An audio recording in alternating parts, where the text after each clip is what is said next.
keen on them. No, so I couldn't work. I couldn't hear any.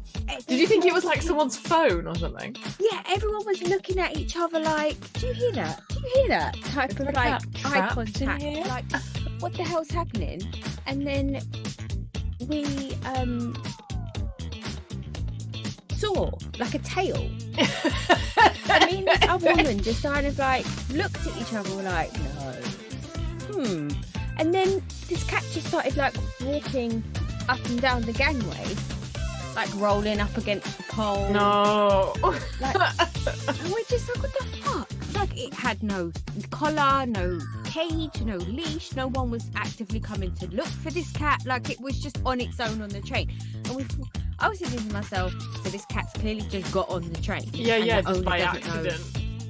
Where this cat is. And then about 3 stops in, this woman just comes running down the carriage with like a carrier. Okay, so it got out. Obviously, but how? Oh my god, that's well stressful. Every like, opportunity it could just vanish off it like that. It could have got off the train. We went through like 4 stops. I'm never going to see that cat again. And then and like they can't get home from a train stop. They're not that good. Not a random train stop. No. I don't know where she got on the train. Like anything. Like they have good homing instincts, but I don't think that's been honed into being on a train. No. Hello and welcome to this week's episode of They're Not Even Housewives Though. We are back. We've had busy weeks, but I think we're good. We're caught up. Have you got any words on the street? I do. Tell me your words. Okay. Are you ready? I'm ready. So Julie McCoy on Twitter, who I follow, I think she follows us. Hey. I'm not sure. But anyway, she tweeted today that there is a conspiracy theory thread of tweets. I love a conspiracy theory. About Lilibet. So, Prince Harry and Meghan's daughter. Yeah. And, Stacy and her husband, Beau. So, Stacy from Vanderpump Rules. Yeah. And her husband, Beau's daughter, Hartford, being the same child. I believe it. So, there's pictures, there's, like, analysis, there's everything. So, we've never seen Lilibet, apparently. Have we apart not? From the 1 or 2 pictures. I don't know. I don't follow the royals. Yeah, no, who would know? The one or They've two just pictures... been in Jamaica. Oh, I find that bizarre, because didn't the Jamaican president say he, like, denounced, or whatever the word is, all royal family? But they're not in the royal family now. Fair. They just went to the opening of the Bob Marley, whatever it is, next musical, film, cabaret, who the fuck knows? But yeah, so apparently Stacy is renting her child out to celebrities. No, specifically Harry and Meghan. Oh right, okay. For pictures and stuff to prove that she's real, and also that wouldn't you rent a non-famous child? Well, the surrogate. Did they have a surrogate? This is all part of the conspiracy theory. Okay, fine. I will. Yeah, but you need to tell me what is known and what is a theory. Okay, fine. So the conspiracy theory is that Meghan and Harry have used a surrogate for both of their children, but the surrogate of the daughter refused to give the daughter up at birth. So instead of saying we were using a surrogate because they staged all those paparazzi pictures of her with a baby bump, right? Mm-hmm. So instead of saying that they used a surrogate, they're just using another child when they're releasing pictures. So that is the word on the street. Right. If it was me, which it's not, I think I would hire a non-famous person's child. I mean, or just like adopt another child. Like there's tons of kids out there. There's tons of like light-skinned ginger children that you could have. You can make them ginger. You can make any kid ginger. That's just hair dye. Yeah, fair. I just think it's fucking brilliant. Like these people actually exist in the world that truly believe this stuff. Yes, I love it so much. There are so many people at my work who are like fully obsessed with the royals and like all the things. What do you think about Kate? What's wrong with her? Because she's been in hospital. She's having another baby and she's got really bad morning sickness again. People at my work think she's having an ectopic pregnancy, but then also the king was also in the hospital, and I just wondered if they were having their racism removed. Because they were the ones, weren't they, who were all worried, supposedly those two. Yeah, but come on, let's be honest. Like everyone has said, who is a person of color, there isn't any time that a conversation does not arise about the color of a child's skin when someone is pregnant in that family. Both parents could be black. One parent could be white. One parent could be black. One parent could be mixed race. The other parent could be white. The one parent could be mixed race. The other parent doesn't think the royal family is racist. No. I'm just saying this instant is ridiculous. It's like, okay, I know. Let's equate it to like relevance to the Beverly Hills episode today when Dorit called Crystal a child bride. Now everyone's saying that's a microaggression. She was being racist because the Chinese. I don't know what it is. I don't know how they got that. I don't know how it's racist. It's xenophobic. Is it known that Chinese people get married young, or is it like a thing that the Chinese marry their children off? I don't know what it means. But it's not. I just think Dorit generally believes in her tiny little brain that Crystal got married at 24 and her personal development stopped at 24. That was it. She married rich. She didn't do anything else. Whereas the rest of these women got married later and older. And when they had already established careers, they had established businesses, they had established all of that. That's what I think Dorit meant. However, there's many holes in that theory. For one, Crystal has multiple degrees. She went to culinary school. This is what someone has tweeted today. And this I know for a fact, has one of the largest organic coconut water companies in the world. So that bitch is not sitting pretty. Don't get me wrong, Rob paid for all of that, but she didn't get married. She did, and just stop. Whereas Dorit was engaged in Italy for multiple years, and the reason why she moved back to the States was because that engagement ended. So if she'd have stayed in Italy, she would have been married in her 20s, but she decided not to and come back, and she wanted to marry a fat English guy. That's fine. Then Kyle had her first kid at 19? Yeah. And got married? Yeah. And then met Mo when she was engaged to somebody else. So like there's holes. Oh yeah. Well, I think they're so sore, aren't they? Because it is all touching a nerve. But I mean, the internet is just trying to find a reason why Dorit is being racist, and I genuinely believe, yes, it's probably unconscious bias, it's probably microaggressions that she's not aware of, but I don't believe that she has a bad bone in her body. She may defraud insurance companies, she may lie about stuff like that, but I don't think that she's like I don't think she's a bad human. I think she's very sheltered. But yes, I didn't understand the child bride thing, but I did think it was a very weird thing to call someone. Like a child bride. I mean, I just think it's not a term of endearment. Like, it's an insult, isn't it? Well, it's like a trampoline with eyes. Yeah, I think I'd rather be a trampoline with eyes, maybe, than a child bride. I mean, yeah, I mean that just insinuates rape and like pedophilia. And I guess like a lack of choice in your like life decisions. This is saying that someone who's been with their partner since they were 17. Yeah, I was gonna say, if it was up to your husband, you would have been married at 19. Yeah. And you had your first kid at 20. Yeah, probably earlier. Yeah. So you would have been a child bride. I mean, you still were. We were still very young and fabulous. You were younger than me. 27, I got married. I was 28, so yeah, so not much. No. But I was only 27 for a month, and then I was 28. Whereas I'd only just turned 28. Yeah, so it's the same. So it's the same. Yeah. It's really just Mike who's a grown up in this situation. You have words on the street? No, the only thing I have seen that I've got really upset about on the internet is those pictures of Robert De Niro with his kid. Robert De Niro had obviously he didn't, but his fathered a baby last year. Yeah, I know. And he's got 80. A young wife. Yeah. She's like 24. And he's put these pictures up with this baby. He looks like the old man from Up. Oh. Look at what I'm showing you. Oh God, he really does look like the old man from Up. But how cute is that kid though? The kid is really cute, but he is an 80-year-old man.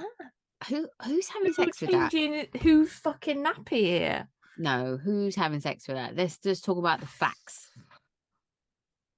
The facts is that is a shrivelly. How is that still ejaculating swimming sperm? Well, that's just exactly how much of a fucker life is, isn't it? It's not right. It's really not. All right, cool. What should we start with? So I only have notes for Potomac, and I don't even have real notes. I just have like 4 scenes that I remember. Okay, so Potomac. Salt Lake finished though, didn't it? Yeah. But let's talk about. I only had a slightly better time of being able to watch Salt Lake. I didn't have it. I had to wait.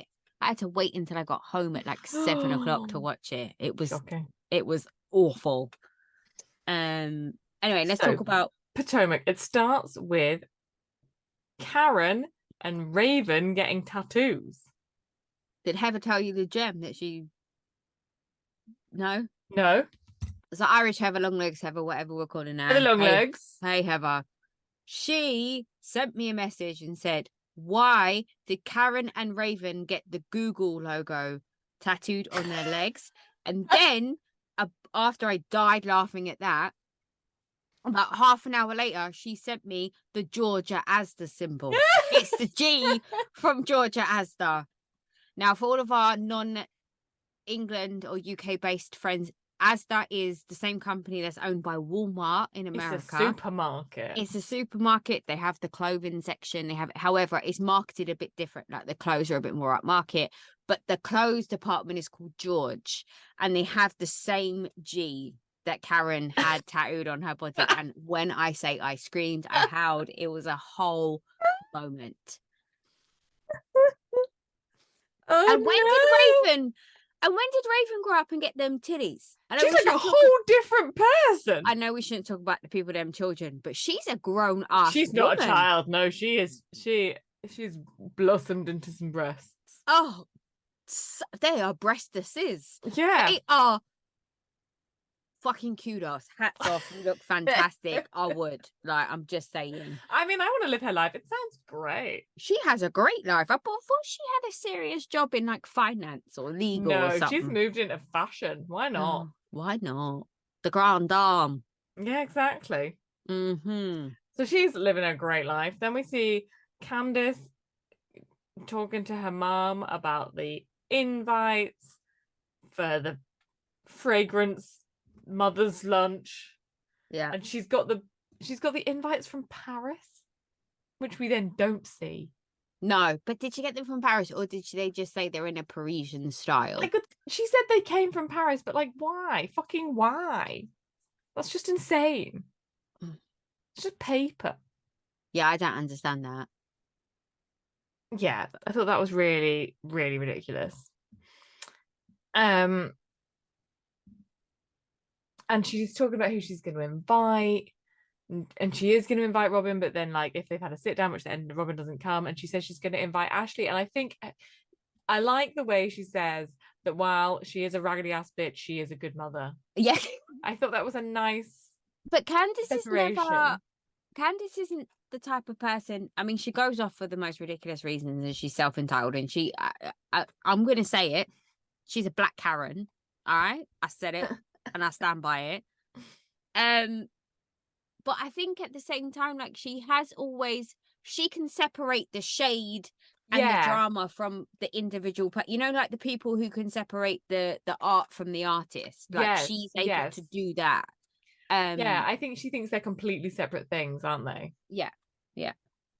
Then we go and we see Wendy. She's looking for a new producer for this show that doesn't exist. There is no daytime show where they talk about the news and maybe they talk about other subjects. That doesn't exist other than every fucking daytime show. I would thought that like The View, The Talk, all of them shows were that. Oprah, I mean, Oprah's not on anymore, but yeah. These are not new concepts. No, they're not new concepts. Yeah, Oprah didn't make her billions from Talking to nobody, something that nobody watched. Once, yeah, and didn't talk about businesses and give people shit for free. Like it. Yeah, and I love the fact that she thinks she's interviewing those people, and those people are deciding if they're going to work with her, and she thinks that she's like getting a really good deal at some production. I'm like, this boy is this company. Yeah. This is just this boy with his iPhone. That's all you're getting. Also, why aren't Bravo doing it and then owning it? Because nobody wants to watch it. Oh, okay. There's not that much content because she already has a comment, like a set, like a talk where she's a talking head, doesn't she, on something? On commentary, yeah, whatever. Yeah, fair. All right, fair enough. So no one wants that. Also, I think she doesn't want to like split the money with anybody. But she has to now, doesn't she? Because if she puts it on Bravo, they own a percentage. Yeah, and she's just told those people that they'll have 50%. What? I got what she said. Or did she say she didn't want the old producer because she was asking for 50%? I think that's what it was. Yeah. That's like not a bad number though. In telly, like. I don't know. I couldn't work in telly then if that's the case. I'm the talent, bitch. I'll give you 20% at best. Did you see that Tom Hollander just got the royalties for Tom Holland? Yeah, I saw that. He's like, it was massive. It's a lot of money. Yeah. Yeah, I thought that was so sad. He was like, I just got paid 30 grand from the BBC and I thought I was fucking loaded. Yeah. Then, a couple more zeros on that check. Oh. Then we see Nneka and her sister go to the furniture shop where everything is horrible. That bed with the clamshell or whatever it was, or in the background. Look, what the fuck was that? I was expecting Sebastian for the Little Mermaid to come out and start singing some shit. But it was, can we have this? I want to swap out Nneka for the sister. Oh, yeah. I thoroughly enjoyed the sister. Yeah, she's great. Because what is the sister? She's a lawyer? She's a doctor. No, doctor. She's a doctor. She's got 3 kids.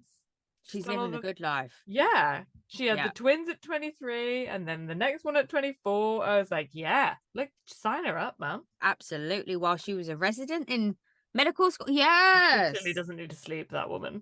Well, I mean, no. But also as well, like, how is Nneka struggling to be like... Yeah, because her sister's fertile as fuck, man. Well, yeah, but not even that, just in life. Just in general. Struggling? Yeah, like, your sister is thriving. Like, learn especially something. After your dad being the highest form of cardiology. I know. As opposed to all that kind of low-grade heart doctoring.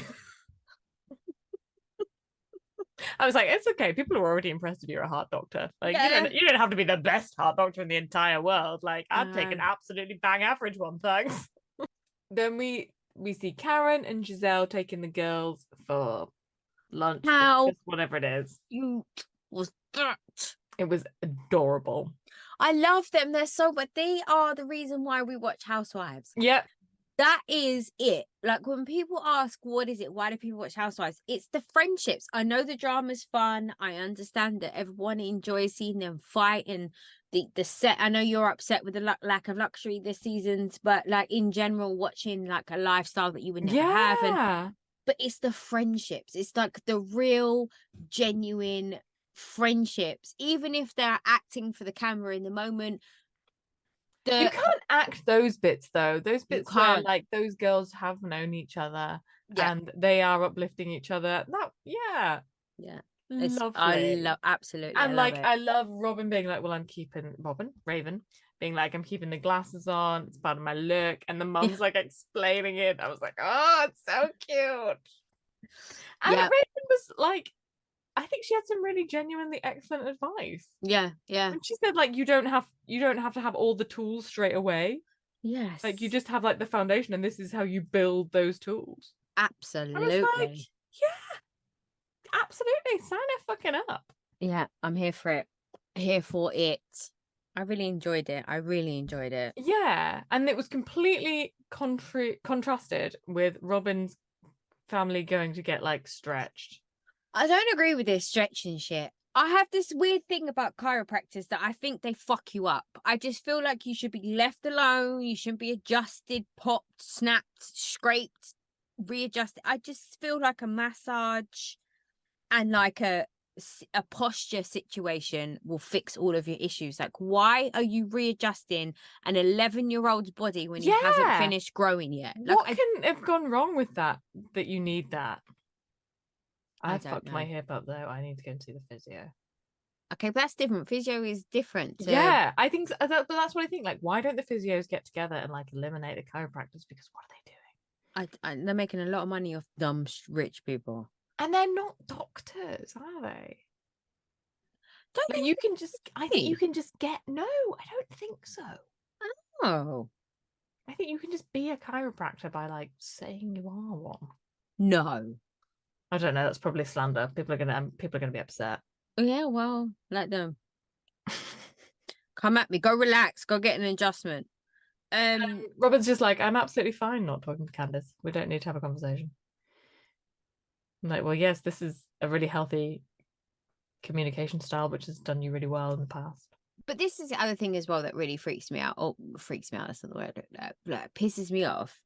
Is everyone on Instagram, Twitter, wherever I look, is up in arms at this fractured relationship between Candice and the group. And they're trying to push Candice out.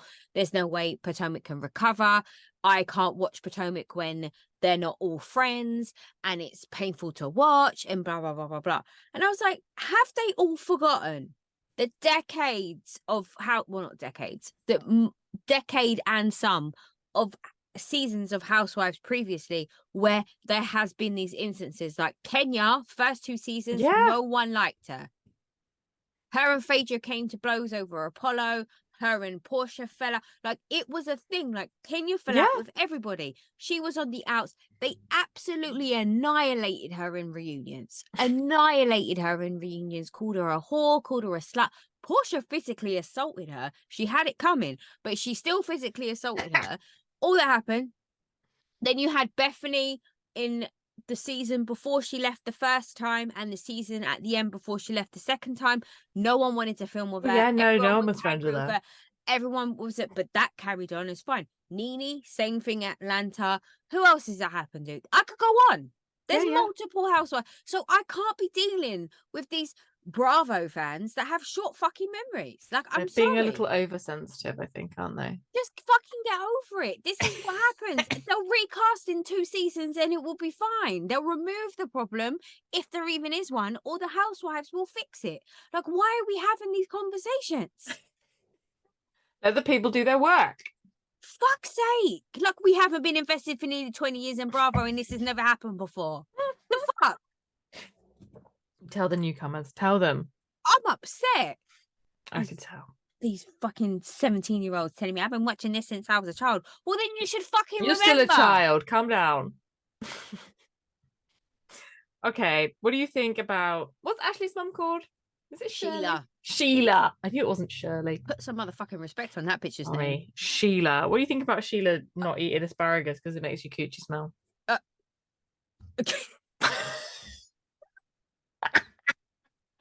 I was gonna have a comeback, but I couldn't. It was too much. Like, that was.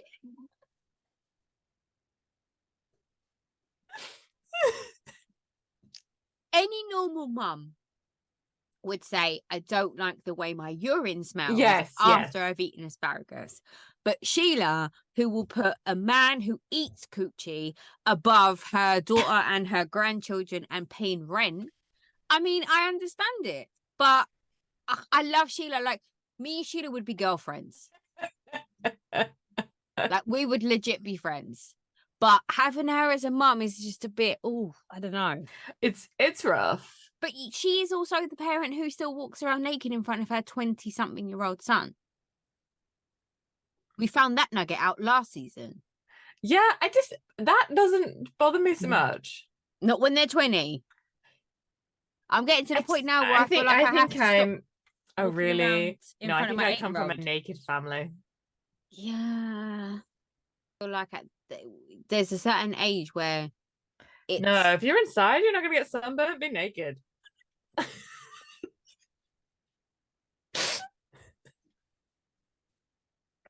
I mean, for you, I understand that because you can't like let it all. I didn't come from people who don't look like me. I'm not an anomaly. No one's surprised I'm this pale. That's not true. Even in my people, I'm pale. Where myself. I'm gonna have to pee soon because that was too much. Oi. Yeah, anyway, so I'm not here for Sheila's cooch smelling. I'm not. No. Let the woman live. Let her eat caviar and cream cheese. Let her do her thing. It's fine. Let her man enjoy her puss.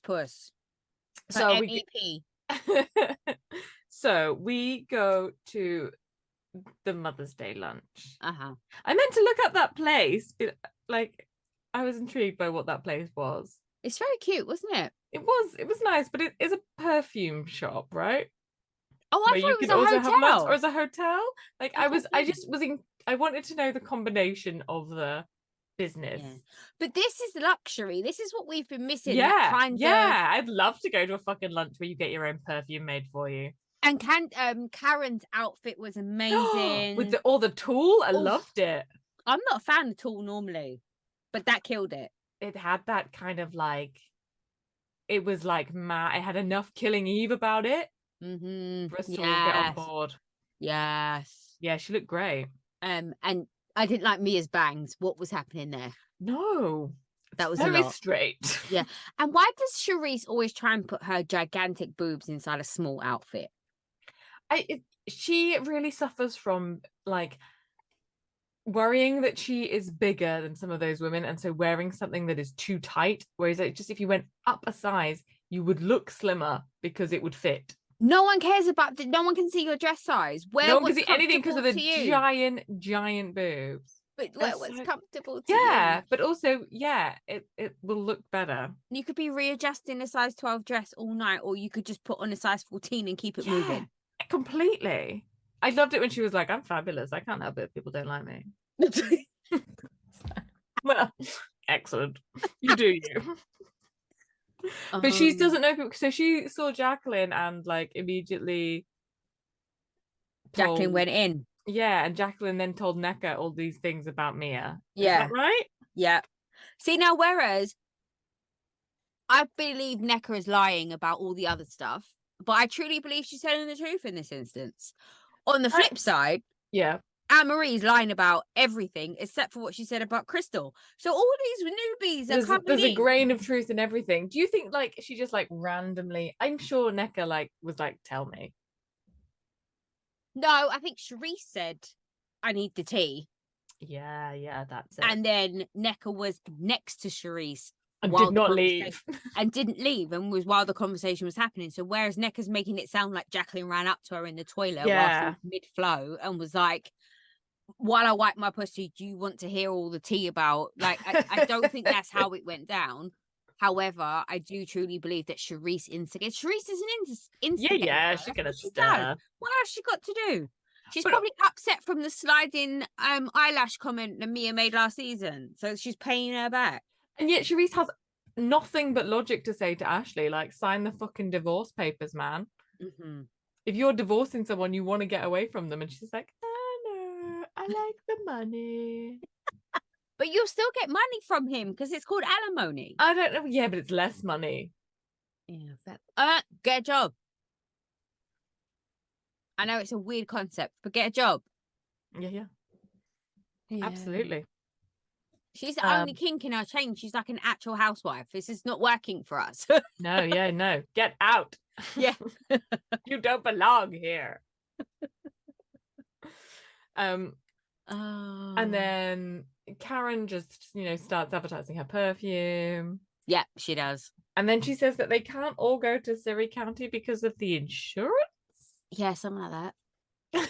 I love Mia being like, do you need a cash app? How much is the insurance? Because Mia's got the money to pay for it, please. She doesn't have the grand dame money. Let's be clear. She can't afford a 4-wick. However, Mia, again, solidified herself to be as a great housewife when she went into detail about her mum and how she favors her sister and how it's heartbreaking and upset. It's like, you see, I don't know how much of it is made up, whatever, it's fine, but it comes across as being natural. And I feel like we see every fucking element of Mia. We see the fun Mia, who's hoochie mama, who likes to get down and dirty with randoms while her husband watches. And we see the Mia who's the mum, who clearly puts her kids first. And we see the Mia who was a CEO, but actually a marketing executive boss bitch type person. Then we see the Mia who's vulnerable when it comes to her friend now. But before we saw her just acting an absolute fool, messy shenanigans, thinking that was hilarious. And then we see the Mia who's like really struggling with a lot of abandonment and like trauma from her childhood. It's I love totally it. that. And I think she's a good person. Like, I think she's a mess in loads of ways, but like, she's got a good heart. Like, she isn't, no part of her is bitching about the money here. No, she hasn't mentioned it once. She said, all she said is, I'd rather not have the money than fuck people over. Absolutely. I don't want to have the dirty money. It's not worth falling out with family about. Yeah. And you think, that's true. Like, it's true coming out of her. She believes that. Mm-hmm. Yeah.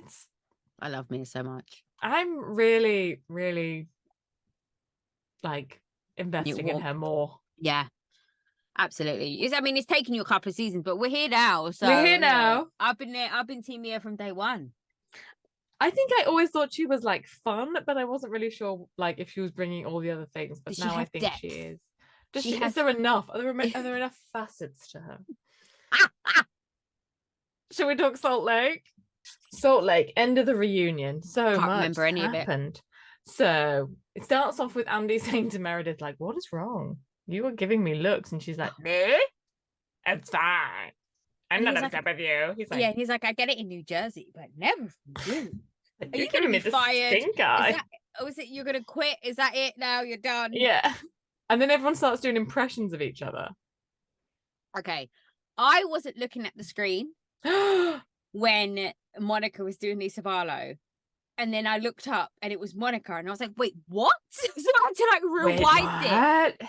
It was so good. It was insane. Yeah. The Meredith impression isn't great. The only person who can do that well is Andy. The rest of them, like, it's awful. I felt like, and then like Mary trying to do Whitney, and it's like, you just don't like her. She doesn't sound like that. Like, her voice is annoying, but it's not the annoying voice that Mary's doing. Yeah, fair. Absolutely fair. Like, you just hate her. Yeah. Phil.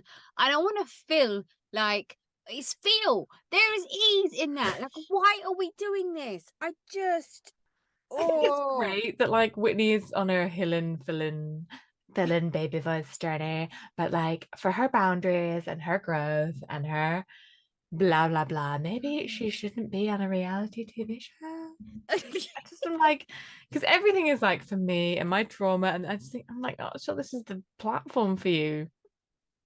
It seems like you're testing yourself in ways that are entirely unnecessary. Enjoy yourself, bitch. Yeah.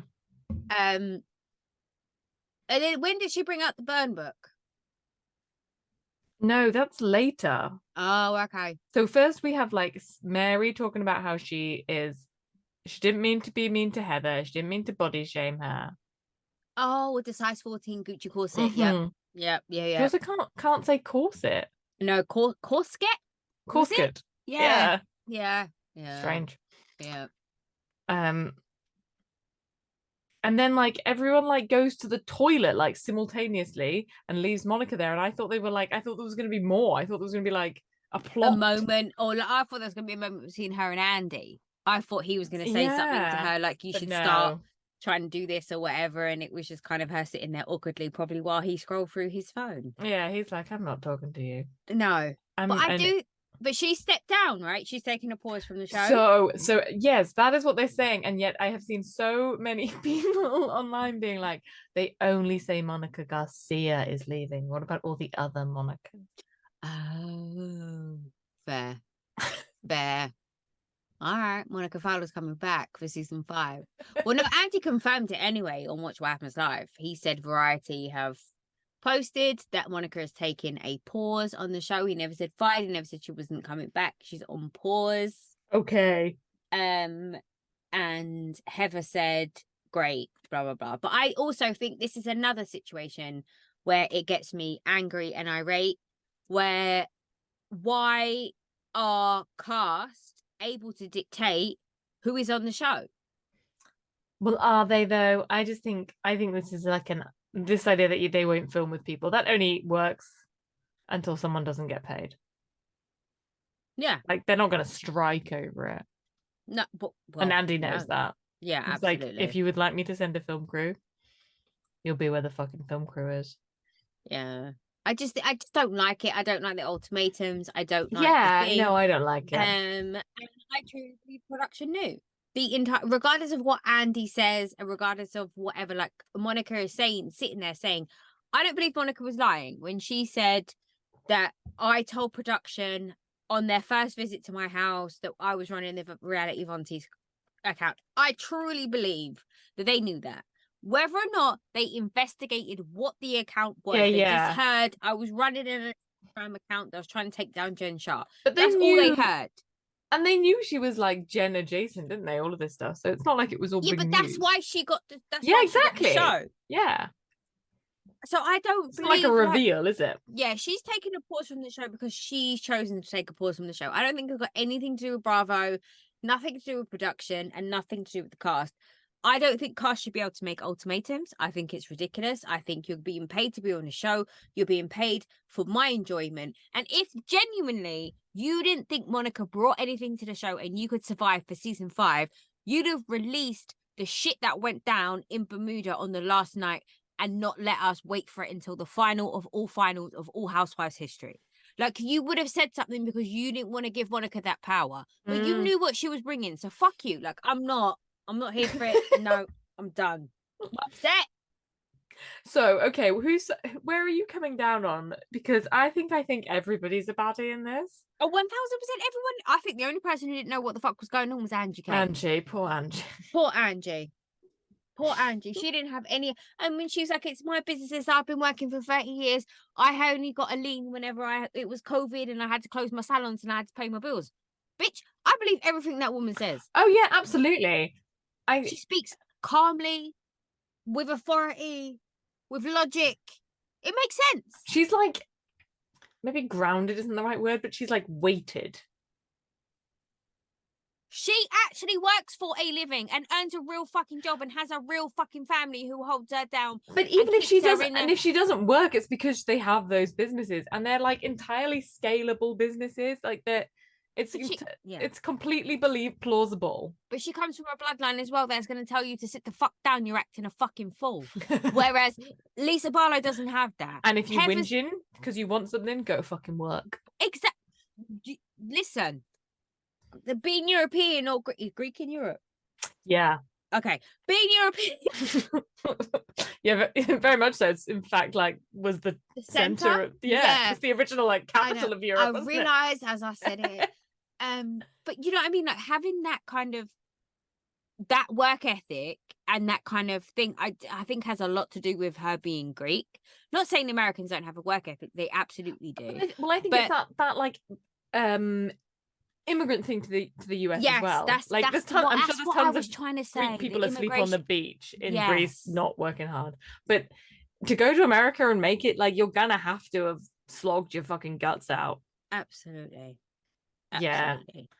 Anyway, I think Angie came out as MVP for me for this reunion.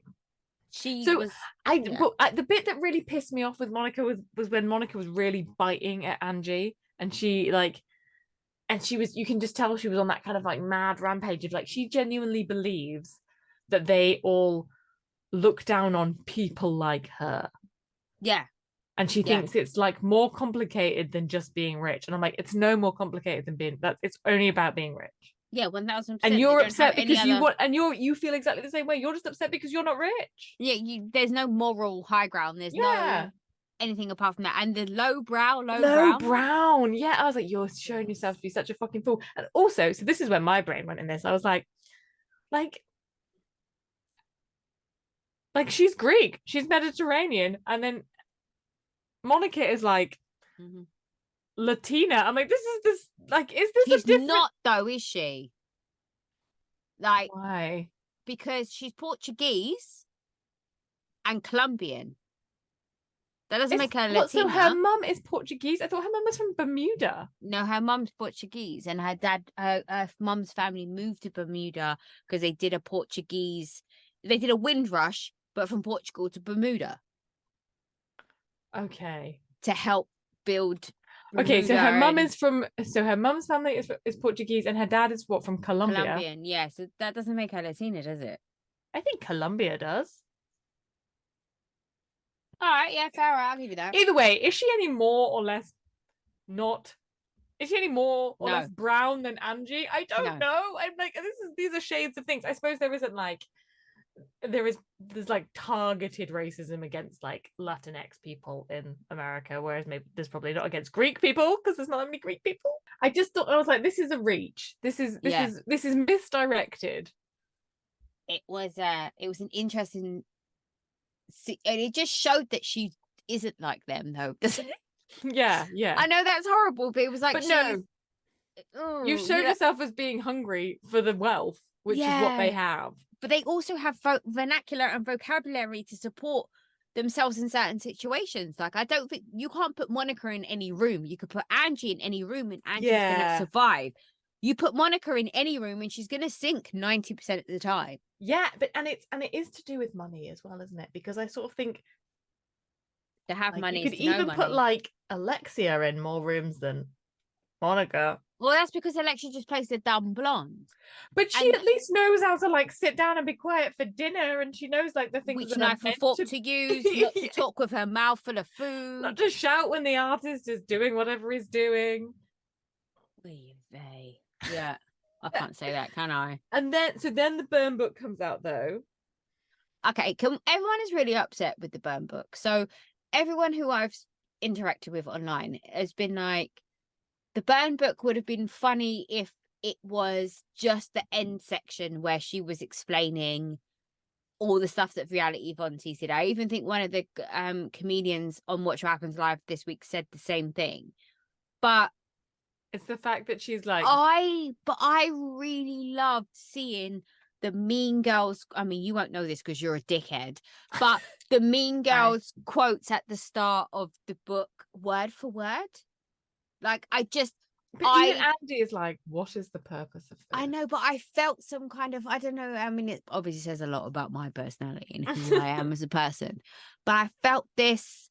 Like, I don't know, it just made me warm and fuzzy inside. I loved it. Like, it was just I loved it so much. Oh, do you know that they're making a Romeo and Michelle high school reunion musical? No. Yes, it's going to be in the West End. Oh, excellent. I know. I can't wait. But anyway. I've seen several people being like, I didn't know that the Mean Girls reboot was a musical. What? But that's the whole point of the reboot. I'm like, what did you think was happening?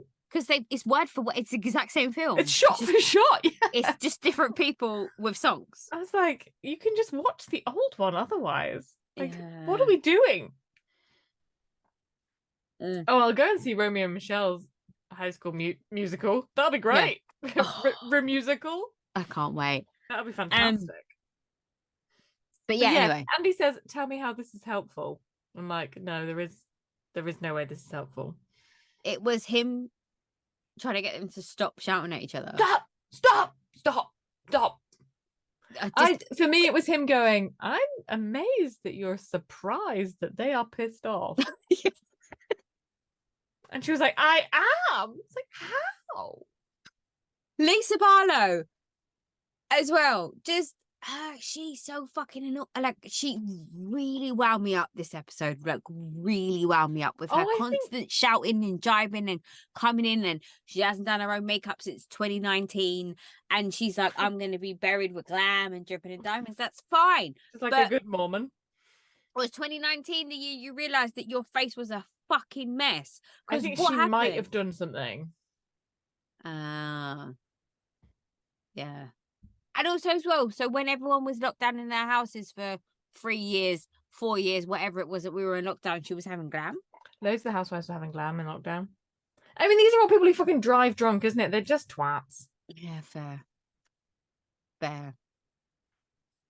And yet there were moments where I thought she is making more cohesive sense than Heather. 1000%. Okay, explain this, Jen Shah, black eye situation. So I we want had to this hear big your take fucking on it. reveal, and the big reveal is absolutely nothing. But what do you think about her story? Her story that Jen gave her the black eye, but she can't remember how she gave her the black eye. Yeah. But what the fuck is that? It's nothing. You haven't told us anything. But also, she's told us everything we already knew. Exactly. It's no new news. Why are we talking about this now if you have no new information? She 1000% knew. Yeah. And she's still either not giving us all the details. Not all, just that. I just don't. I don't actually know if Jen gave her the black eye. It doesn't really matter, does think it? Jen was in the room because when we it all happened. think Jen is capable of giving someone a black But eye. the black eye that Heather had was so intense. That doesn't happen. That bruising doesn't happen overnight. There's no way. Oh God, I mean, I just don't care. It's not the worst thing that Jen has done, is it? This is the thing I find weird with Monica. Like, there's such vitriol against Monica. And I think what Monica has done is weird and not a way to make friends with people. But there is not this vitriol for Jen, who is like an actual fucking imprisoned criminal for like ripping off old people. So the explanation for that from Heather Gay, which was on Watch What Happens Live, was that Jen protested her innocence because Andy was like, I tried so hard last reunion to get you guys to show any emotion or any expression about the shit that Jen Shah had done. Yeah. And all the rest, but none of you refused to buy. Like, you just kept quiet. And Heather was like, she was innocent because she maintained her innocence until the moment, the even courtroom. after she left the courtroom. Yeah. She paid, like she said, I'm just doing it for a plea deal or whatever. Blah blah blah. She did. And then the other side of it for Heather was that at least Jen was who Jen is the entire time. Whereas Monica came in pretending like she didn't know anything about us. She was a new person that we just met, that we happened to have Jen in common. And we both had this mutual kind of enemy type thing. Okay. And for them, apparently, that is worse because Jen was who Jen was the entire time. Yeah. And it was scary that this person tried to find out where they lived, tried to find out their kids' information, all the rest of it. And she said that that's the difference for me. And that is scary. That, when she broke it down like that, I was like, oh, shit. It was this sort of, I'm going to use the word delusion. I'm not sure if that's completely the right word. But when she was like, I didn't stalk her. I just had, like, I just went past her house and I was trying to catch her doing things. And then when she was saying, I didn't log into her home security, it was mine. I set it up in my name. I'm like, you're watching somebody else in their house. That's not okay. That's a felony, surely, like an actual crime. Well, I think because it was in her name, I think technically it's not, but that's one of those like loopholes where just nobody anticipated that someone would have that would have happened. You know, like how like it wasn't illegal to film people in a bathroom stall because they didn't know about like camera phones, so nobody thought you were going to get like a 4-foot fucking camera in a bathroom stall without someone noticing. I'm just going to put it out there, and I'm going to be very clear about this. You record me, my family, anything in my house, outside of my house, whatever, regardless. If I don't know about it, I am going it's to not fuck okay. you up. It's definitely illegal to record people without their consent. But she consented to it because she signed the papers. So that I don't understand how it worked. But I don't fuck you up. Sorry, I'm gonna fuck you up. It's not okay. It's not okay. But anyway, that was. But she's like, no, I didn't stalk her. But then there's literal footage of her with fucking binoculars in a car. And putting it and recording the footage, like, of her going to, like, what? The other thing that came up as well, which was really interesting on like the aftermath of, and I have immediately forgotten my point.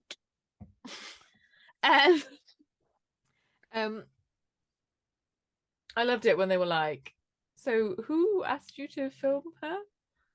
The FBI? The police? And she was like, yeah, the FBI. And they were like, the FBI asked you to film her. And they were all laughing at her. And then she I felt bad for her because that it was mean, even though I would, if I had been sat there with that story, I would have laughed. So that just gave me the relapse of the memory that I was going to have.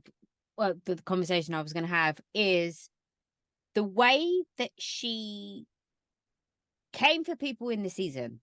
Her reads were on point. Her clapbacks were amazing. She was giving us top tier responses. We believed everything that she said. Well, not everyone, but I certainly believed everything that she said and the way that she carried herself, etc., etc. And then seeing her in the reunion just kind of goes to the point that she's a child. Yeah.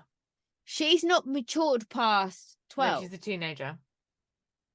Because she was unable to handle them firing back with the facts, the receipts, and all of the stuff and being angry with her. And one-on-one, in a one-on-one situation, even when they ganged up on her, she was able to respond during the season.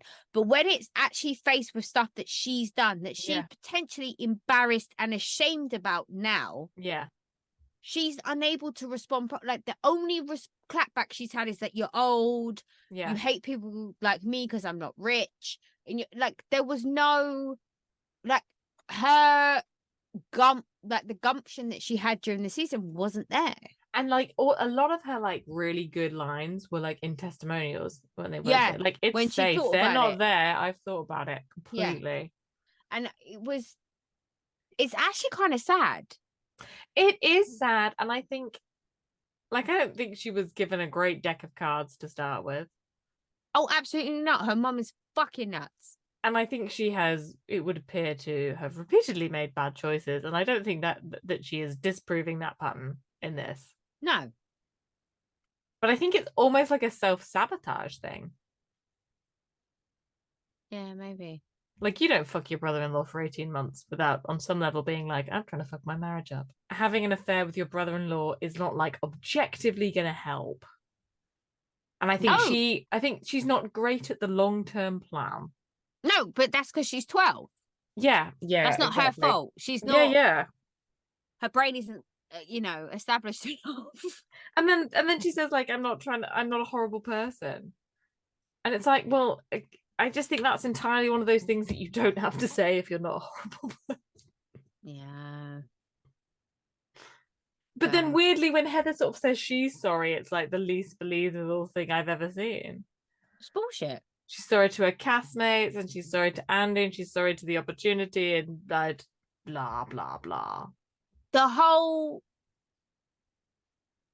Heather Gay of it all is very baffling to me. It's funny, isn't it? Because then people get... Sometimes I think people are just, like, righteously outraged because they've realised it's, like, a good opportunity to be, isn't it? To be like, oh, you like endangered the livelihoods of the producers, and I'm like, I'm sorry, Telly is not this safe of a space. Like, you are not looked after. People are not like, oh my god, that producer like endangered those women by letting someone like break in. They must never work in television again. Like, no, TV's fucking brutal, man. No one cares. It's horrible. Yep. So yeah, I think that's all a little... Everybody was getting a little bit heightened. Yeah.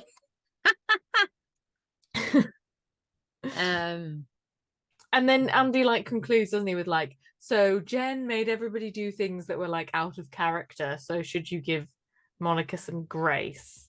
Yep. And they all kind of say no. It's not happening. So I think there is something about like an established relationship, isn't it? Like, if someone's your friend and you find out they've done wrong, whereas like you're saying, if someone just comes in and then you find out they've always been lying to you, and you think, well, like, it's not like anyone was like, oh, well, I've got all these memories to look back on with Monica where she wasn't lying to me. It's like, no, all of my memories of her are her lying to me. Yeah, I do think there's something in what Heather said. Like, I saw it from a different angle when she said that, and I was like, oh, okay, that makes a little bit more sense. Yeah. But also, as well, I feel like picking and choosing if picking and choosing your moral compass. Yeah, so, you can't be like, but so I still like Jen. If Jen came out of prison tomorrow and Bravo said, oh, we're going to invite her back to Salt Lake, do you have a problem with it? I guarantee you all of them women are like, bring her back, we'll film. Yeah, absolutely. Yeah, they entirely because would. they're interested in the ratings. They don't care about the people. And they then care about the paycheck. Yeah, and then when they're doing their like happy and spiky, whatever the fuck it is, Heather was just like, "Oh, it was all great." What is it like? Warm and fuzzy, cold and prickly. Cold and prickly. Yeah. I guess these analogies. Yeah, Heather was like, it was all brilliant. I was like, was it? Yeah. Like, where? Yeah. And Whitney's like, I'm sorry, Monica, like, because of my boundaries and my personal trauma. And I'm like, Monica is not listening. She gives no fucks about what you think, Whitney. No, but like, bless Whitney. No one cares. No one is worried about your opinion. You see how far away across the sofa you were sitting? No one cares. Oh, your feelings are not important. Yeah, and then Andy's like, we should all go and have a bath, have a jacuzzi. Yeah. He does not like a dark and stormy. No, he does not. I love a dark and stormy. I like a dark and stormy, but for me it verges into one of those, like, I'm not sure this needs a cocktail name. It's just 2 ingredients. Yeah, it is. Whereas Andy's very much a tequila and like lemonade drinker, so I kind of see how the dark and stormy doesn't really fit his palate. Him. Yeah. Yeah, fair enough. All right. And Monica has no interest in seeing her family without cameras as well. That was he was like, will you go back to Bermuda? And she was like, yeah. And he was like, maybe see your family without the cameras? And she's like, no. Like, okay, fine. Okay, Beverly Hills in Barcelona. She hasn't said it yet, though. I've been waiting. She hasn't. I've been waiting. They haven't really had any Spanish interactions yet. Is Storm the chef not Spanish? Well, Storm. He's called Storm. Yeah. He's not called whatever the word storm is in Spanish. He's made some really good tapas, though. And I think like to break small parts of him and serve him in little ceramic dishes. Sharing at the bar. Absolutely. So the episode starts off with them going to the airport, and Anne-Marie turns up with 18,000 pieces of luggage, and then they get on the plane. Everyone's filming on the plane. We see Sutton and Avi pushing each other around in the suitcase. She's taking Merv Cunningham to Barcelona. Okay, so how does she get his ashes? Okay, this is the part I don't understand. How does she get his ashes? Did the family send it to them, or did she buy them on eBay? I don't know if he had a family. So I don't know that much about Merv Cunningham. Well, she was his like friend. Studio manager, and then lover. But, I mean, what?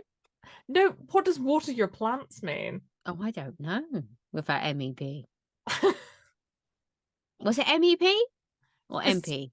MP. MP, whatever. MEP is a member of the European Parliament. Yeah, not that. We're not Nigel Farage up in this bitch. I really liked the moment when Sutton said, I don't like this plastic hanger to Avi. I thought, I've never respected you more. Yeah, you and Sutton. This is the thing. You give Sutton a hard time, but I see you and her. Yeah. I'm just jealous. If you had her money, you would be awful, but not in a bad way. Like, I would love you all the same because it would be amazing. I would be intolerable. But you really would, because you would have expectations and standards. Yeah, it would be a nightmare. Oh my goodness! And I'd still be rude to people. So you would just come off obnoxious, not just me and Sutton would be absolutely friends. Not just like a northerner who's lived in London a bit too long. Like, you would come off as an absolute cunt. Yeah. Maybe I should put it in my aims. Like, I know choreographers. Maybe I should ask one of them to leave their ashes to me. So you can go to Barcelona and scatter them. Yeah, I don't think I really associated Merv Cunningham with like Spain, but I think it makes sense. Company like sort of performed everywhere. He definitely performed in London and stuff, so probably did perform in Spain. They got a big dance tradition. So then they get on the plane. Dorit's got $2,000 worth of pajamas on. Crystal with the real money is like, I wear $7.99 clearance rail pajamas. I'm on a fucking plane, man. I would like to be comfy. If it was my decision, I would have paid for a plane, but you broke bitches can't afford it. That's what Crystal's thinking in her head. If it was me, Sutton, and Kyle, we would have flown private. I was trying to work out, not very hard, but I was trying to work out, what would it have cost? I said this to you last week on the episode. I know, but my theory is, because I don't know what it costs to hire a plane, but what would it cost to just book all the tickets on a plane? Oh, I don't know. So that you essentially, because by the time you've got those 12 women and then you've got crew and then you've got a load of stuff to take. Yeah, but it's better to fly private because you've got more space. So you can hire an entire plane. Yeah, but you don't have any space. The seats are still in it. Oh, yeah. So there's no space, right? But if you if you charter a private plane, you have less seats and you've got more reclining, more sofas, more room. Yeah. More like a bar and stuff. So it's a different setup. But do those little planes go all the way across the Atlantic? Yeah. Americans fly into Europe on private planes all the time. Yeah, that does sound They may have to stop to refuel, but they stop halfway. They refuel. Like Iceland or something. Yeah, no one gets off the plane. It's not a slow situation. It's you fill up the plane, it's an hour max, and you're off again. And they said it was only 12 hours, didn't they? So they've gone smart. Yeah. It looked fucking brilliant, didn't it? I was like, oh, look at Barcelona. I've really only been to Barcelona for the day. I've been to Barcelona for multiple days, but I have never been to the coastal end. No. I've only ever been in the city, and I've never seen the water. I've seen it as I'm flying in. I have been on holiday once to the coast near there, but I think I could definitely do a few more days in Barcelona. I did see the naked guy on the pier or on the boardwalk, the naked guy. Oh yeah. Yeah, so I've seen him. So I've definitely been nearish the water, but never No, yeah, that coasty bit I wasn't expecting to see that. No, and that it house was so beautiful, wasn't it? Yeah, it looked amazing. I feel like that's a trip we need to take. Yeah, I need to go on a girls' trip soon. So they go to that huge house, and first they play Oliver Sutton, which I thought was very witty. Really liked it. They were all taking the piss out, and I thought they all taking the piss. I feel like Sutton spent a long time on that. Yeah, he struggled with that. How many of the answers did you know? None. What is the name of my second child? I was like, fuck, man, who could possibly tell? No. I only know the girl. Yeah. That's it. I don't know the rest. I mean, now she's clearly said the answer, and I still don't know. Philip. Was it Philip? I think it was Philip, yeah. And then I think I would have guessed something more all American.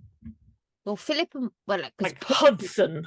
Yeah, because Porter's proper American. Yeah. I mean, that's a Southern American name. Yes, no, there are no British people called Porter. No one's calling you after someone who moves your bags.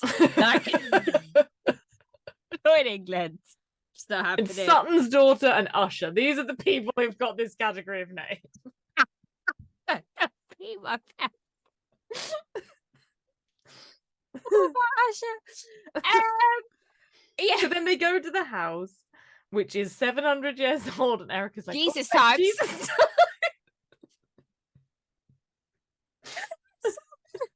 Like 70 years, 100 years old. We're like, oh, that's not old. In America, they're like 4000 BC was Jesus, or however long ago it was. But she's like, oh, that's Jesus. Jesus time, right? Cool. Near enough. He was very old when he died. Jesus, he was 1300 years old. It was the little people. Yeah.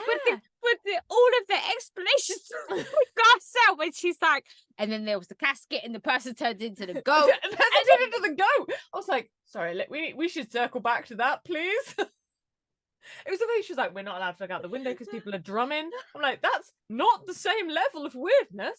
Drumming is a thing that happens. People don't turn into goats. That's once in a lifetime. But I mean, listen, I'm Jamaican. We have a thing about the Haitians are fucking next level dead people. But this is the thing. I was gonna say I'm not quite as but I get it. I understand how people get to where they get to. I was thinking this about the Americans though. They don't really have the fae like we do they? They don't really have they don't have little people. Whereas I think every country in Europe has its own version of a little person. We've got loads of fucking elves and fairies and gnomes and all this, because they were like, not gnomes. I was like, don't fuck with the gnomes, man. Gnomes are mean.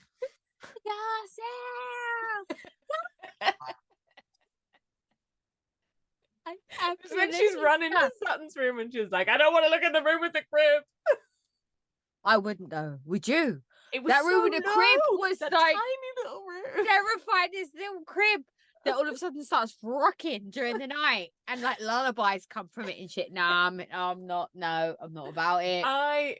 So in this theoretical holiday where we stay there, I'm gonna fuck you guys up because I don't believe in dead people being alive. So I'm fine. I am not scared at all. And yet there's so much. Will literally shit our pants. No, I'm here for all of it. Even though I know in my head deep down that you're doing this to me, I'm still gonna shit my pants. I can't. Yeah. It's not for me, all of that. I can't. I broke my friend's foot once because I jumped out at him on the stairs to scare him and he fell down the stairs and broke his foot. I love that shit. I love a jump scare. I love a good jump scare. Don't fuck me up with like ghosts, spirits, anything to do with like I'm an atheist. I don't believe in God and all that shit. But spirits and all that, nah, I'm not here for it. Like, don't come for me, please. Oh God. Dorit's clothes rail falls and she's like, Chanel does not deserve to be on the floor. Can we talk about Carl's statement that Dorit looks like a 1950s widow? Yeah. And I was like, wait. And then I was like, hold on, she really does. I'm not mad at it though. She looks good. I much prefer it to Kyle's like various fake leathers. I prefer it to Dorit's current testimonial look with the little plaques at the front. The 90s Gwen Stefani. She's giving 90s Gwen Stefani. Yeah, I don't think we need to bring back the Gwen Stefani aesthetic. I just don't think we do. I have to pee. I'm sorry. Gwen Stefani finished me off. So then they go for dinner and we meet Storm. Yes. And everyone is up for Storm. Everyone wants a stormy night. Could you imagine Erica and Garcelle tag teaming him? Because I did. I thought about that for a good minute. Oh, that boy would die. Oh, they would. Yeah. I mean, what a way to go. Yeah. Sandwich between two queens. I'd like to go that way. And then they're having all the America ham. And and Kyle's like, oh, salmon. It's great when you come away. You're forced to eat food. It's so exciting. But you can have nice food all the time. You're rich and privileged. You can have whatever the fuck you want. The fact is you don't eat. No, I think it's more to do with the fact that they don't try stuff. Like we're spoiled, especially because we're both from families that travel. So we're spoiled in Europe. We travel a lot. We've been exposed to foods from a very young age, whereas a lot of Americans, I mean, not all of them, but a lot of them are very stuck in their ways, right? Like they don't understand foods that are different. And I think it's ham and cheese, essentially. It's ham and cheese and bread. Like tapas is not like, You have some potatoes and a sauce. You have some like prawns and garlic. Like it's not the end of, like, it's not shocking food. No, do you know what I mean? Exactly. Because it's presented different and has a different name. Like it's just bizarre. Anyway. And then there's the ashes in the Ziploc bag. And like, while I have never been to dinner and anyone has ever brought anybody's ashes out, I don't think it's I don't think I'd be that weirded out. No, but I would be upset if someone put me in a Ziploc bag. I would. Fair. No, fair. That's fair. I think Carl had it right. Put me in a Birkin. Like, why you put me in a Ziploc bag? At this point, I should have been in the ground. Like, I don't want to be buried for a reason. And now you put me in a Ziploc bag? Yeah, I mean, I'm so skeptical with ashes that it's not really the person, I guess. But is it any more that person than it was the person before or after? No, but that's not who you're thinking about when fine. It's your person. But I guess it's important that you don't lose bits of it en route. Oh yeah. I mean, a Ziploc bag is the practical solution. But it's not the right solution, is it? It's not. No. We need to find a transportation But isn't it traditionally an urn? Yeah, but you can't carry an urn on holiday. I'm not sure if legally you're supposed to take people. There's probably rules, isn't there? I don't know. Maybe. I think an urn is going to look more suspicious. didn't when Carol Radziwill and Dorinda tried to they took her husband Carol, back. they had to like tell someone. Yeah, or like fill out paperwork or something. Yeah, maybe. I don't know. It's yeah. Anyway, no one knows who he is anyways. No. Yeah. So let's talk about the dinner. Where Yes. Anne-Marie decides out of absolutely nowhere to start some shit with Crystal. But even before she starts the shit, she goes like, so to change the subject, and then she says like, okay, I'm sorry. I'm like, don't seem sorry. But why? So she realized she wasn't getting anywhere with the Sutton situation. Is that what it was? And then she was like, do you know what? Let me come for Crystal next. I mean, her delivery is just so fucking terrible. I don't think that she was lying.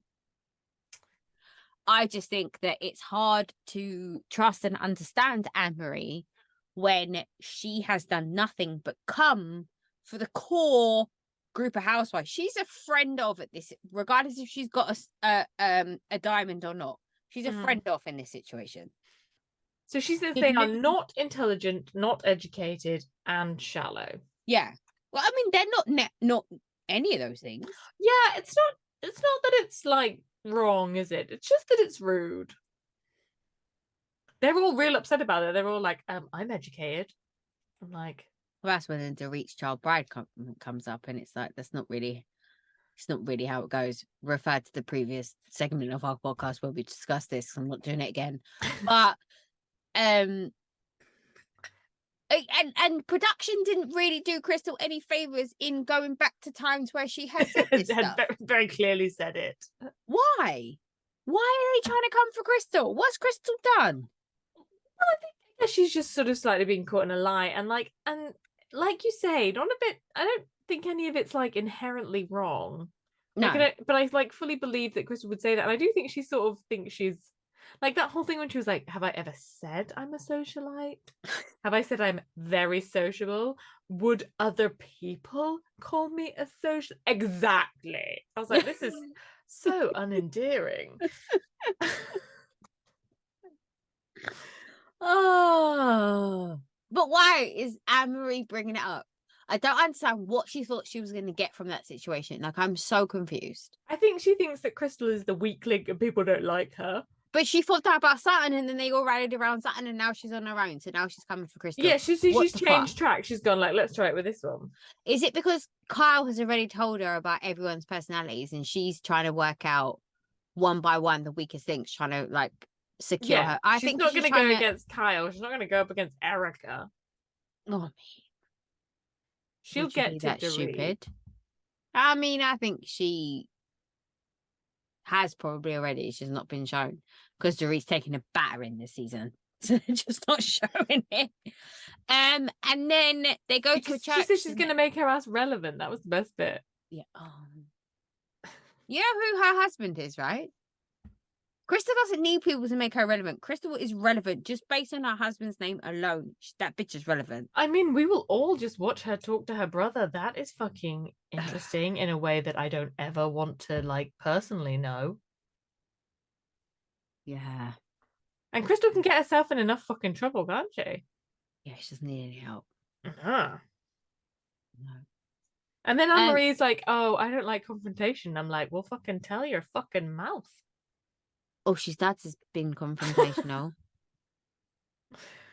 Then they go to the church.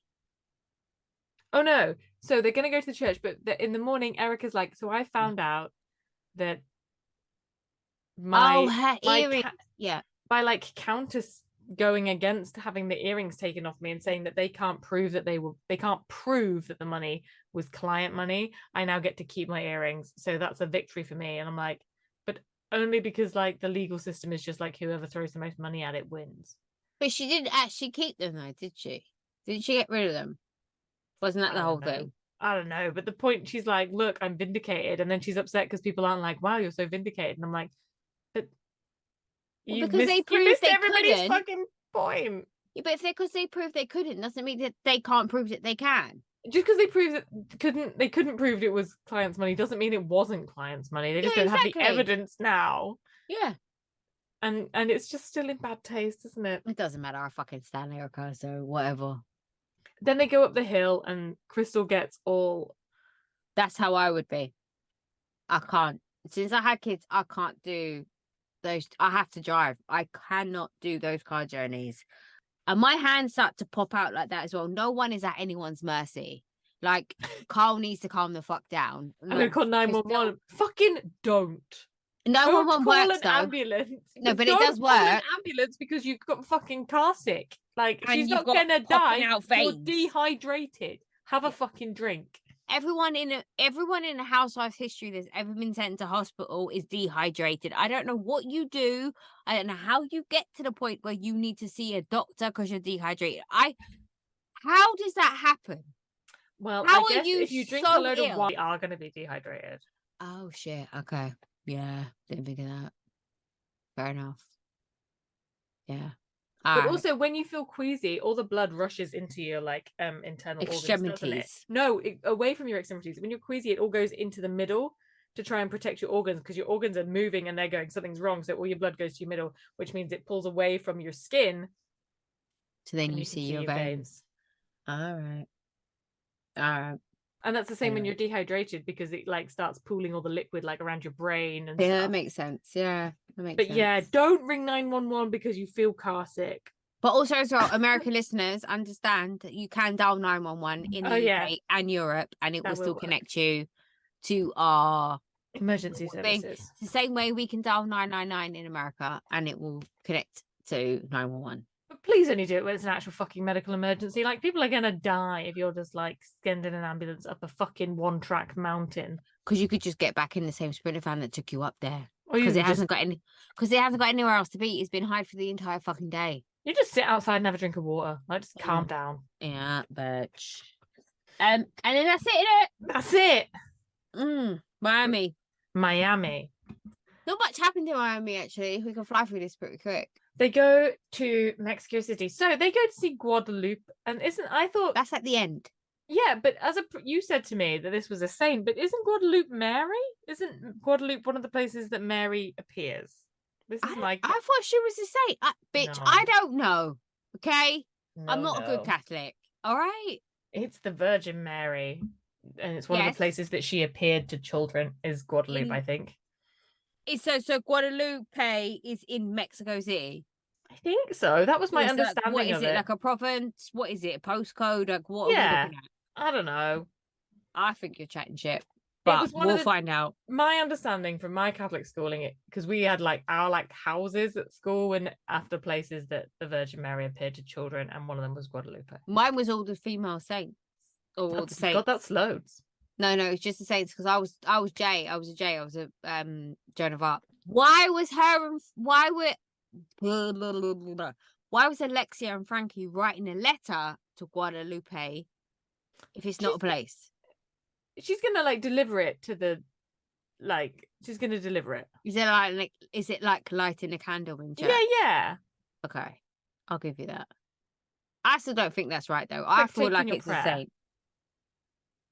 I'm gonna Google it, but if any listeners, let us know.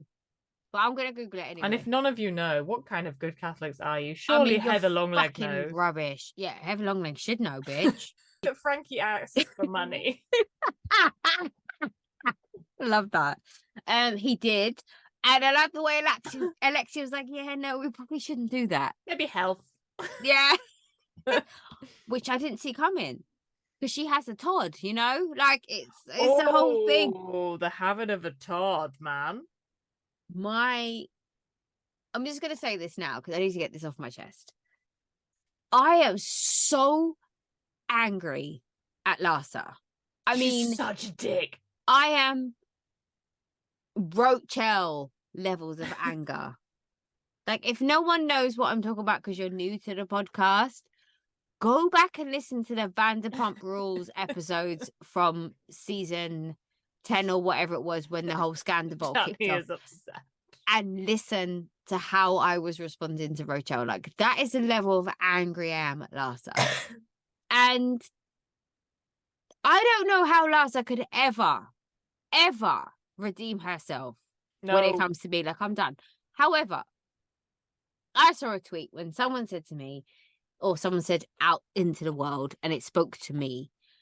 If you look at Larsa like a delusional dickhead that she is, like she's just a fake delusional person who isn't an adult, doesn't really form adult opinions or conversations, you won't be as angry at her. So I've started to try to do that. Okay, that's kind of you. But after today, I got mad. And I'll tell you why I got mad. The conversation she had with Lisa, where she said she shares the same passcode to her phone as Marcus. Yes. Because she is concerned that he is going to fuck up. Like, who is to say that he is going to be the person that he portrays himself as? How do I know he is not a good person? I tweeted, Larsa, do not pull at that thread. Because when Marcus discovers that you are not the person that you say you are and you're a bullshit person, what's he going to do? Oh, he doesn't care. He has no second level. He is ground floor. But that's not just... I'm so angry. And then she's sitting there when Gertie is saying to her, did you have this conversation about me crying fake tears recently? And Larsa's first response is, what did you do about me? Yeah. And then production Why don't is you asking, support my tequila business? And production is asking all of them in confessionals, would you argue with someone who is going through breast cancer? Would you like to pick a fight with the woman who's about to start chemo? And they're all like, no. Even if I was right, which Larsa is not, I think we give the woman starting chemo the grace. And they all say that Larsa is the type of person is, regardless if she's right or wrong, and all the time that she is wrong, she will stand her ground and she will fight until she is proven to be correct. Like, I can't. Like a pit bull. I will keep my knee on Larsa's neck until she apologizes and understands what she's done wrong. So that's going to be forever. She's just so entitled, and like she pisses off Alexia, and then she's like, "No, it's a good thing." You don't. And it's the same with Lisa, isn't it? Like they're just so entitled. Like, you don't understand. I would love to have what you have. Like, you have Scottie Pippen's money. And not only that, but you have Michael Jordan's son's money, who's a billionaire. Like, you are fine. Are you what money are you worried about? No, you're just selfish and greedy. But I can understand. I love the line of like, physically, you're the fakest of all of us. Season 1, Larsa. Did you ever know what Larsa looked like before? Oh, she is unrecognizable. Okay, so you do know. But like I said, I can understand why people are saying, like, if you stop paying attention to Larsa as a person and you start seeing her as the delusional character that she is, that you won't be so angry. But right now I'm struggling. Like, I'm so angry. I'm like, I don't know why she deserves this like weird sideways fuzzy look though. No one else gets that. No, they really don't. And it's the same with Lisa. Mess. I think it's the same with Lisa with like, oh, this couldn't come at a worse time. Like, it's so hard for me having a free holiday to Mexico when I should actually just be accepting the offer, but I actually just want to get more money out of my ex-husband. Like, he's such a twat. I'm only good when I have him exactly where I want him. I just need a little bit more. And it's not even, it's such an insignificant amount of money. Well, then fucking who gives a shit? Just sign and get rid of him. I mean, obviously this deal is horrendous. But I just see it as being the equivalent of saying, I can shop in Marks and Spencer's or I can shop in Sainsbury's. Yeah, like you're gonna be fine. Yeah, like for America's, I don't know the equivalent. Let me think. I can shop in Whole Foods, but I can shop in Trader Joe's. Maybe I don't know if the price brackets are that close together, but it's just this. Like, it's not that you're not going from like what you're not going to be wealthy and the alternative is that you're going to be broke. Like, she's going to be fine with the slightly better deal, she's going to be fine with the slightly worse deal, and it's all like, and I know she chose to stay home and look after the kids and blah blah, but it's all his money. Like, if they hadn't had kids and she hadn't been his wife, she wouldn't have earned a lot of money. No, she's a fucking what was she saying her job was? She was an ice cream scooper. Yeah, like her plan was always to marry. Yeah, for money. 1000%. Also, Can we talk about the art gallery event? Oh yeah, we definitely should, because I think we could talk about that for years and I won't understand it anymore. And I have been to those things. I don't understand the issue with the half naked men in the bunny mask because I was here for all of it. I feel like the issue is the bunny masks. No, why? That was sexy because that's what fuck. People seem to get upset about. That was sexy as fuck. Every single element of it was not the dancing bit at the end where they were wearing the nude underwear and they were dancing. Yeah. I was like, no, I don't need that. I just need you standing there quietly with your abs and your bunny mask and your tight pack. Like, oh yes. But I have a mask kink, so I don't know if I'm in like the minority here, but I was here for all of the mask situation and the abs. Okay, good to know. Yes. Yeah. I found it weird that they're just so like they're so easily rattled. But they're not though. That's the thing. I don't know if it's because they're in public. Then they were like, "What is this? What is this food?" It's like you're in a place. You're not going to get it's not going to be plasticine. Like it's going to be fine. Whereas I think if they're like weird performance art, like things I went to, like there's no amount of money you could have paid me to put anything in my mouth. Absolutely not. Like my tutor at college had this whole performance piece where him and his art partner made black pudding out of their own blood and then cooked it and give it to people. So yeah. I'm like, no, don't eat that. Yeah. But that's like a legit dinner. Like you're on Bravo. They're not going to feed you anything weird. Yeah, but you think they wouldn't put you on a boat in Cartagena that's going to make you capsize either. And they did that. So yeah, there is that.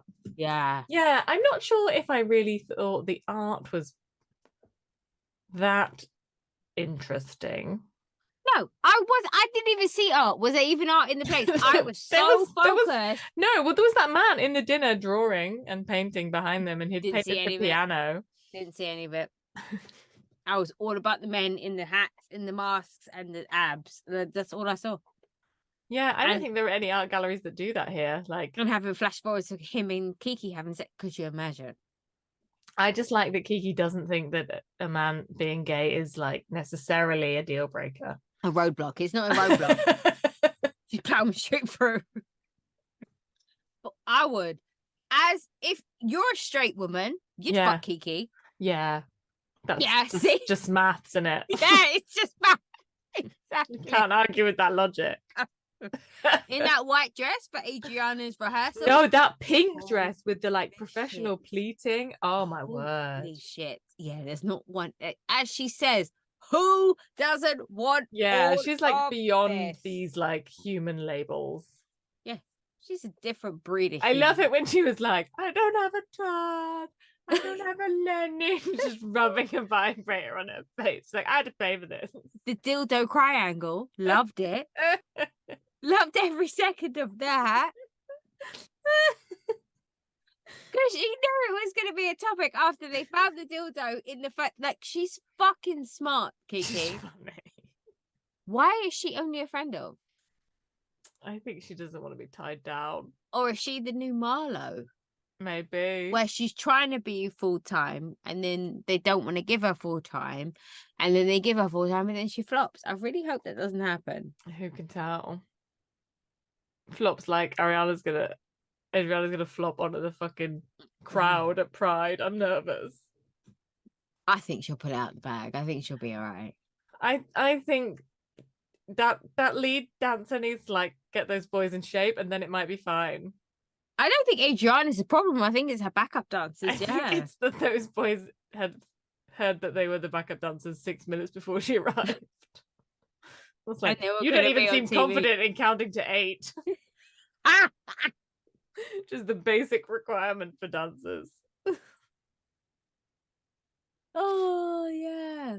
Yeah. I love hearing them like speak Spanish to Spanish speakers. I love the like multilingualness of it. It's very exciting. But that's always been Miami. Like they're the only housewives that travel. That the only reason why I'm embarrassed because they argue in public, not because they have no like travel cultural experience. concept. Yeah, exactly. Like they're the only group of housewives. Only. But I find it weird then when suddenly there doesn't appear to be a word. Like, I was like, what is the Spanish word for cake? Because nobody seems to know that is there not a Spanish word for cake? I don't know. Like, I can't think what it is, but I don't really think of Spain really being into cake, so maybe they don't. What else happened? Nothing. We're done. That's it. That's all that happens. There's a little bit of a discussion of who would win in a fight between Alexia and Larsa. My money's on Alexia every yes, fucking day. Absolutely. I couldn't understand where people were coming from with this Larsa bullshit. What's she gonna do? Sit on her? I think I was trying to imagine situations where Larsa would like outlive Alexia, and I thought maybe if they were like stranded at sea, and that I think Larsa's more buoyant. Or everyone's killing Larsa to eat her ass. Yes, maybe. I mean, that's where I'm going. I told you I listened to that thing about the plane that crashed in the Andes. Why? No, shut up. Don't want to know. See you later. That's where you have to start eating people in the arse. Oh, well, absolutely. I've got some prime rib back there, you know. I'm proud of my ass. Thank you very much. The Pope, like, pardons them all. Really? Yeah, he said it isn't a sin to eat people if when they're it's already survival. dead and it's survival. On that note, we're going to wrap that up because I've had 2 margaritas and it's going to become an issue.